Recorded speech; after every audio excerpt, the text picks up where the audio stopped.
There are a number of things you're unintentionally doing that are keeping you stuck.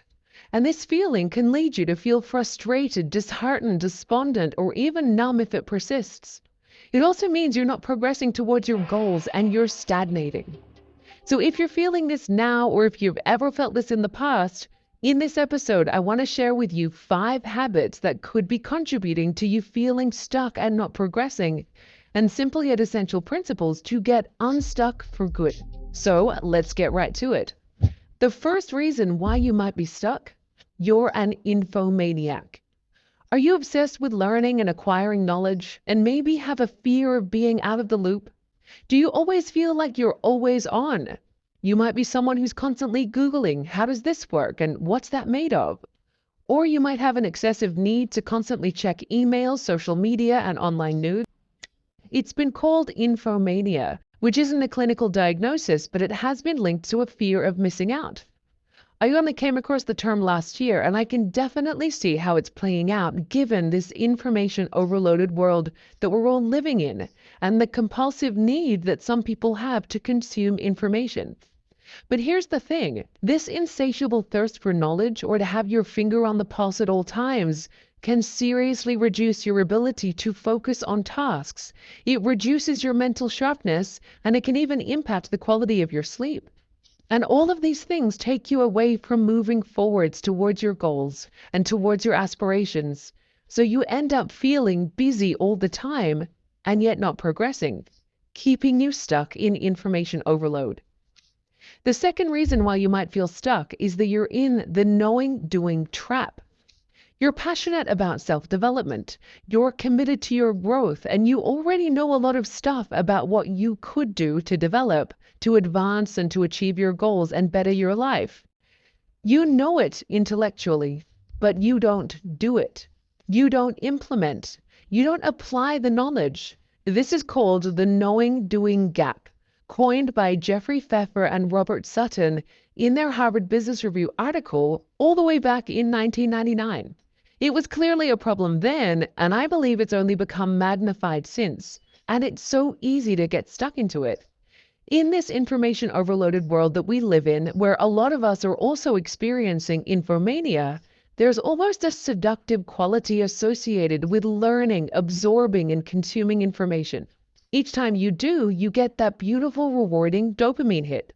But then you get stuck in self-development paralysis, overload. So it's easier to keep consuming than it is to take action. So you stay stuck in endless consumption. You know, but you don't do. The third reason why you might be feeling stuck is that you're an achievement addict. You're constantly looking for the next goal. As soon as you achieve something, before you even have time to celebrate or acknowledge what you've done, you immediately think, okay, what next? And set yourself the next goal. Endless to-do lists, endless things to achieve. You also feel guilty when you stop working. You experience productivity guilt the moment you stop creating, achieving, producing, or working hard, and often have intrusive thoughts about how you're not good enough because you haven't done enough. Your sense of identity has become intertwined with what you do. You believe you are your achievements. Not only that, you always feel short of time, that there's too much to do and not enough hours in the day. You feel like you're falling behind, and this leads to self-judgment and self-criticism, and then pushing yourself even harder to compensate. So you not only feel stuck, even though you're continually busy, but you're also dangerously close to burning out. The fourth reason why you might be feeling stuck is that you endlessly multitask. You keep switching tasks at work or in life to avoid the pain of boredom. You've become impatient and you want things here and now, even if it's that dopamine hit of the switch. Switching and moving between different tasks keeps things fun and exciting, but constantly switching can create a dopamine addiction feedback loop. Basically, you're rewarding your brain for losing focus and for constantly searching for external stimulation: phone, email, new spreadsheet, new book, new podcast, which doesn't help and actually conditions you to do it more. You can't be still, but stillness is important for charging your mental batteries for reflection and for introspection to make sure whatever you are occupying your time with is actually aligned with where you want to go, rather than just filling up your time to avoid being bored. Research suggests this is linked to a fear of missing out. And the fifth reason why you might be feeling stuck has to do with your attachment to your phone. Your phone has become like a limb. One of the most obvious reasons why people feel stuck is that they simply can't focus, which means they can't make progress on whatever it is they're trying to do. And without progress, we feel stuck. There's one very obvious reason for that, aside from what we've already explored. If you're addicted to your phone and it's almost like an extra limb that you can't live without, it can affect you in more ways than one. I'm guessing you have your phone right beside you on your desk when you're trying to work, to focus and to get stuff done. Your phone will be right by your bedside when you're trying to sleep. It's probably with you right now if you're not watching this on your phone. But if you're trying to work and you have your phone nearby, here's why it's not the best idea. Trying to focus while your phone is visually observable on your desk leads you to experience brain drain. Having your phone on your desk, even if it's face down and on silent, negatively affects your ability to focus. A 2017 study found that the mere presence of your own smartphone reduces your available cognitive capacity. Even if you're able to resist the temptation to check the phone, having to resist the urge actually eats up your brain power and requires attentional resources. Don't check my phone. Don't check my phone. And this means you have less available brain resources to apply to the task at hand and to actually focus.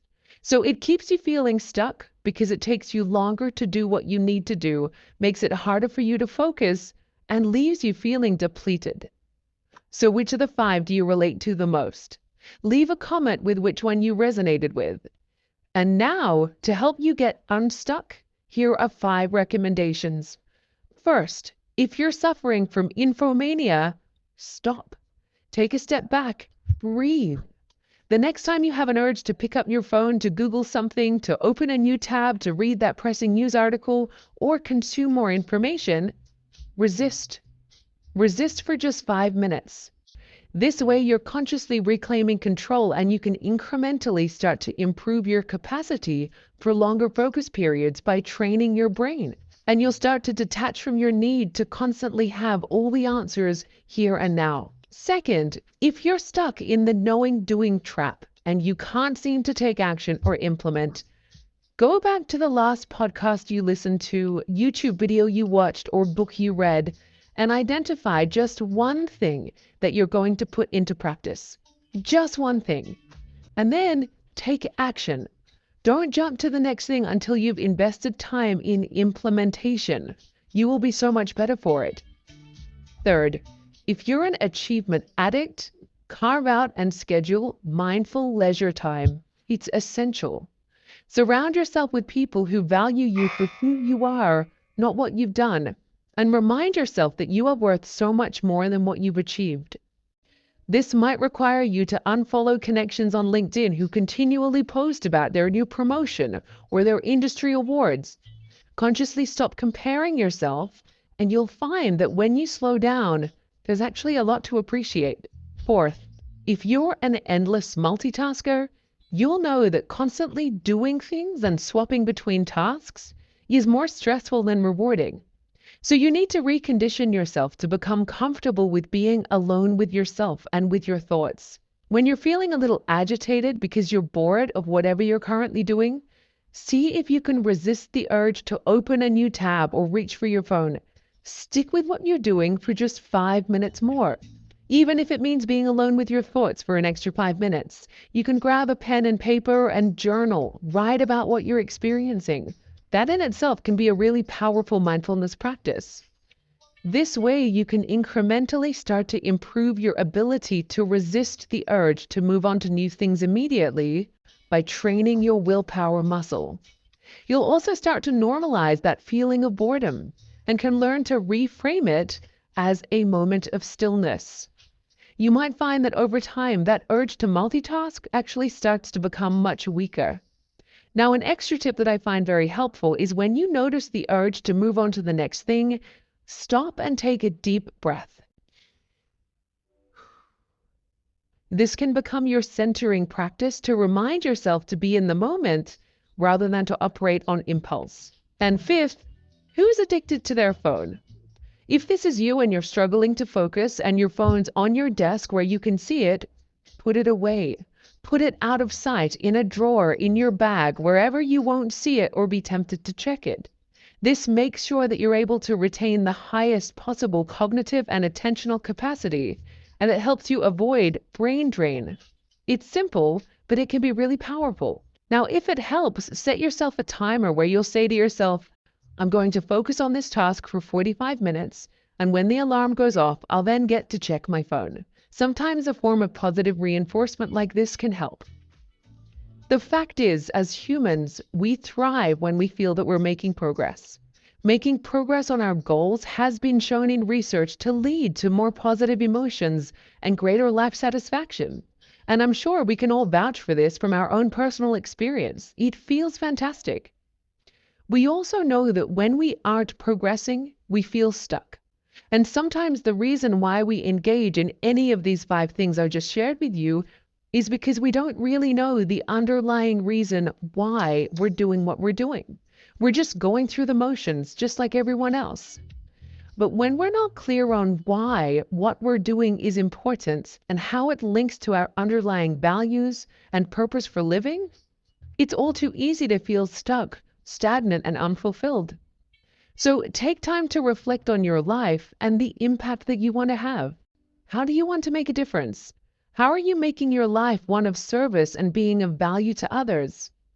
When you can link what you do to this underlying driver, nothing is too much trouble, and there is always time.